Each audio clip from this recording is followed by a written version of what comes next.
بسم الله والصلاة والسلام على رسول الله. عاملين ايه؟ وحشني جدا جدا جدا. الروتين بتاعنا مليان طاقة ايجابية وحماس ونشاط زي ما انتوا عايزين. عملنا فيه حاجات كتيرة جدا جدا ومليان تفاصيل، هيعجبكم جدا ان شاء الله. يا ريت اول ما تدخلوا كده ترزعوا اللايك الكلمتين بتاعكم، ولو كنتم لسه ما اشتركتوش في القناة يا ريت تشتركوا وتكتبوا لي كومنت حلو كده يكون جميل زيكم يشجعني.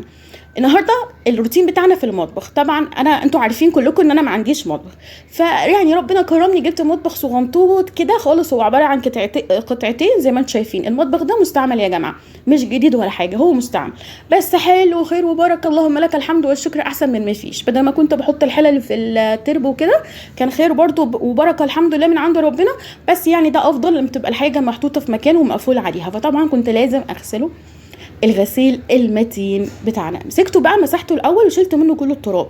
هنكتفي بكده؟ لا، ما بقاش لوجه، ما ينفعش. لو كانت الدنيا ما اتغرقتش واتملت رغاوي واتملت ميه وعومنا الدنيا انا مرتاحش. تمام. مسكته بقى من بره ومن جوه بالسلكه. هو الصراحه كان نظيف، الله يبارك لي اللي كان عندها ويعوضها خير، احسن منه مليون مره باذن الله. تمام.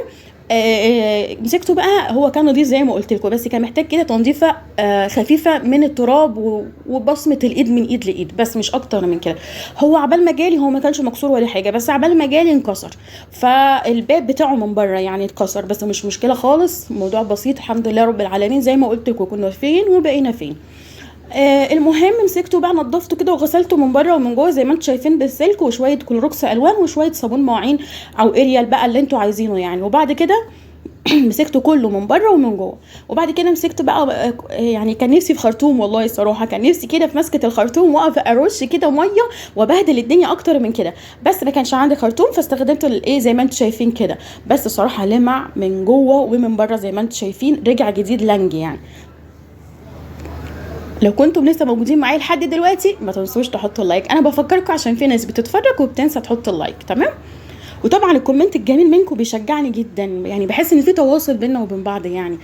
ويا ريت تكتبوا لي من اي بلد انتوا بتتابعوني، يعني انا بحب الدول العربيه كلها يعني، فنفسي اعرف متابعيني من فين وفين وفين يعني. طلعت بقى الميه كده بالمساحه بتاعتي، شلت العصايه منها ونزلت بقى الميه اللي كانت موجوده مكان ما احنا عملناه. وبعد كده همسح بقى بحته كده بفوطه قديمه عندي اللي هي فوطه المطبخ اللي بنشف فيها ايديا. رحت ماسكاها ايه يعني نشفته بقى عشان ما يحصلوش اي حاجه يعني. لازم لو هتعملي حاجه زي كده لازم تنشفيه جامد. دي القطعه اللي فوق انا كنت بغسلتها، وبعد ما غسلتها افتكرت يعني لقيت المقطع اتشال، يعني كنت بصوره معاكم ولقيت المقطع اتشال للاسف، فده اللي بقي من المقطع. لكن انا كنت غسلتها غسله متينه برضو. بس لما جيت بقى ان انا انشفها، طبعا تحتها الغساله، فما انا ما جاش في دماغي ان انا اغسلها اصلا قبل ما اعلقها، لان جه في ترتيب كده يعني معين، فما عرفتش اغسلها قبل ما تتعلق. تمام. كنت لازم اعلقها في وقت معين يعني لازم اعلقها حالا مثلا، فما كانش عندي فرصه ان انا اغسلها الاول تحت. تمام.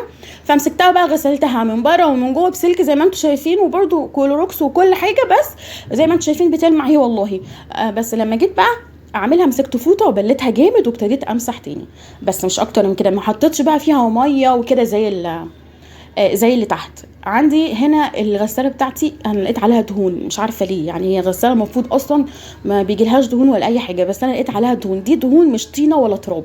مسكت بقى الخلطه بتاعتي اللي احنا عارفينها اللي احنا عملناها مع بعض قبل كده. بصوا شايفين، انا بوريكم الفرق بين النص ده والنص ده. شايفين بتتمسح كانها طينه، بس هي اقسم بالله تراب. بقسم بالله كدب. اقسم بالله دهون مش تراب. تمام. بص رجعت بقى نظيفه ازاي، جميله جدا الصراحه. الخلطه دي حلوه قوي. طبعا الغساله دي بتاعتي زي ما انتم عارفين، انا كل الحاجه اللي موجوده هنا دي بتاعتي انا، بس انا ايه ما كانتش معايا. بس الحمد لله رب العالمين، اللهم لك الحمد والشكر. شوفوا بعد غسيل على ايديا سنه ونص، بعدها ربنا كرمني بغساله كده من عند ربنا، ما اعرفش جات لي ازاي والله، جات في منت يعني. انا مش عارفه هي جات ازاي اصلا. الله يبارك للي ادتهاني، كانت ادتهاني هديه على فكره، ما خدتش ولا مليم. الله يبارك لها في صحتها وفي عافيتها يا رب، ويعوضها اضعاف اضعاف ما اسعدتني وانقذتني من غسيله على ايدي بجد يعني. وبعدها ربنا كرمني بالغساله الايه بتاعتي اللي هي الاوتوماتيك. اصلا الغساله دي انا كنت جايباها جديد، استخدمتها مثلا لمده سنه وبعد كده اتحرمت منها للاسف. بس الحمد لله رب العالمين رجعت لنا والحق رجع لاصحابه، اللهم لك الحمد والشكر يا رب العالمين. مسكت بقى التربو بتاعي ده، انا كنت غسلته غسله متينه كده جوه، بس للاسف برضو المقطع اتشال. انا مش عارفه، بصور وبلاقي المقاطع بتطير لوحدها، يعني بلاقيها اتمسحت، معرفش بقى من اولادي لما بيمسكوا التليفون ولا ايه، مش عارفه الصراحه.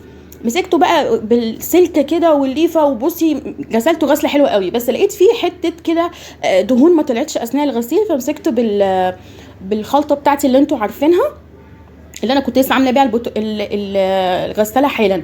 مسكتها بيها كده وطلعتها، بس مش اكتر من كده. كان احنا غسلناه كده في الحمام مع نفسنا وصورته، بس للاسف المقطع ما جاش تمام.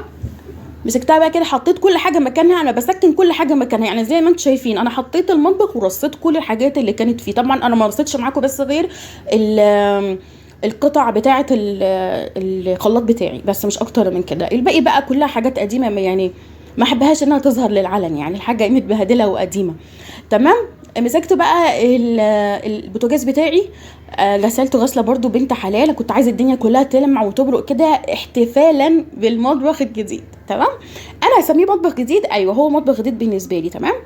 مسكته بقى كده البوتاجاز بتاعي، حطيت عليه شويه كلوروكس اللي كان الخلطات، وكان الصابون المواعين، الصابون اللي هو العادي، الصابون اللي احنا قلنا بينضف جامد اي حاجه فيها ستانلس، هو الصابون ابو ريحه ده اللي بنغسل بيه وشنا. بس هو ما كانش تحت ايدي حاليا في الوقت ده، لان انا كنت برتب الشقه كامله، يعني استقربت كلوروكس الالوان ورحت حاطه شويه كده على السطح، وزي ما انتم شايفين السطح بتاع البوتاجاز، وزي ما انتم شايفين هو لمع وبقى زي الفل. بعد ما بتخلصيه بتلمعيه كده وتمسحيه بحته فوطه تكون نظيفه عشان يلمع معاكي لمعه حلوه قوي. مسكت بقى الحوض بتاعي برضو، ابتديت اغسله غسله برضو كده حلوه بنت حلال. انا عايزه الدنيا كلها تلمع وتبرق زي ما قلنا احتفالا بالمطبخ بتاعي. غسلته غسل حلو. بعد ما كنت غسلت المواعين، ما كانش عندي مواعين كتير على فكره، كان في مواعين بس شويه بسيطه عشان كانت ايدي فيه، عشان انا عارفه ان انا هرص بقى الحلل بتاعتي والمطبخ وهعمل حاجات كتيره في المطبخ وكده، وبعد كده فكان هيبقى الموضوع صعب عليا بقى، غسيل مواعين والمطبخ من جوه ومن بره، كان الموضوع هيبقى صعب. فانا خليت ان مفيش مواعين اصلا عشان ما اتعبش. على فكره كل الشكل اللي انتوا شفتوه ده هيتغير دلوقتي، انا مش عايزه احرق المفاجاه، بس انا غيرت الشكل تماما، ما خليتش الشكل زي ما احنا شايفينه كده، لا غيرته. انا فجاه كده بعد ما غسلت الحوض حسيت طب في حاجه تانية انا ممكن اعملها اغير بيها الشكل ويبقى الشكل حلو قوي غير الشكل ده. انا كنت حاطه هنا الحاجات اللي هي خاصه بالسلك والصابون وشنط الزباله بتاعه الباسكت اعزكم الله وكده، وبعد كده شلت بقى الحاجات دي تاني عشان ايه، امسح الارض. مسحت الارض بتاعتي، كنستها ما كنستهاش، مسحتها لان كانت مليانه اصلا ميه من مكان ما كنت بغسل الايه اسمه ايه ده المطبخ بتاعي، فما كنستهاش ولا حاجه. مسكت بقى على طول كده الفرشه المقشه بشويه كلوروكس كده، رشيتهم على الارض، والدنيا بقت زي الفل تحت المطبخ طبعا زي القشطه. اصلا انا غسلاه قبل ما اعمله كمان، وقعنا عليه ميه، فبقى يعني حاجه كده من تحت المطبخ زي الفل ما فيهوش حاجه. تاني حاجه انا هشيله اصلا من هنا، وهقول لكم بقى نحطه فين، مكان سبحان الله كانه معمول علشانه يعني. لو كنتم لسه موجودين معايا لحد دلوقتي ما تنسوش تحطوا اللايك بتاعكم تمام. مسكت بقى السبرتايه دي، انا نفسي اعمل لكم بيها قهوه كده معايا يعني مع بعض، ونسي المعها وارجعها جديده زي ما كانت، ونعمل عليها شويه قهوه موتان هيعجبوكم قوي ان شاء الله. انا بحب جدا جدا السبرتايه وبحب القهوه عليها، يعني بتبقى حاجه كده وهم. لميت بقى الميه كده ولميت الدنيا، وزي ما انتم شايفين انا غيرت المنظر خالص، حسيت ان الدنيا كده اهدى. فجاه كده قلت طب انا ايه اللي يخليني ما امسكش المطبخ ده، اجرب اشوف يتحط تحت البوتاجاز ولا تحت المطبخ الحوض ولا لا. دخل وبص لقيته محطوط، رحت فتحه كده فيه عشان الصرف بتاع الحوض، وزي ما انتم شايفين حطيت الحته دي عشان احط كل فيها بقى الحاجات اللي هي خاصه بالغسيل والصابون وكده، ونضفت الدنيا زي ما انتم شايفين. وحسيت ان الدنيا دي كده بالطريقه دي عمليه اكتر، اللي هيبقى كل حاجه جنبي، يعني الحلل جنب البوتاجاز، لو بغسلها برضو اصفيها واحطها في المطبخ، كل حاجه بقت جنبي. وشفتوا اللوحتين اللي فوق دول هم ورق، يعني تابلوهات من الورق، شكلهم حلو جدا بس هم 3D. بتمنى يكون عجبكم، ما تنسوش تحطوا لي اللايك عشان تشجعوني، والسلام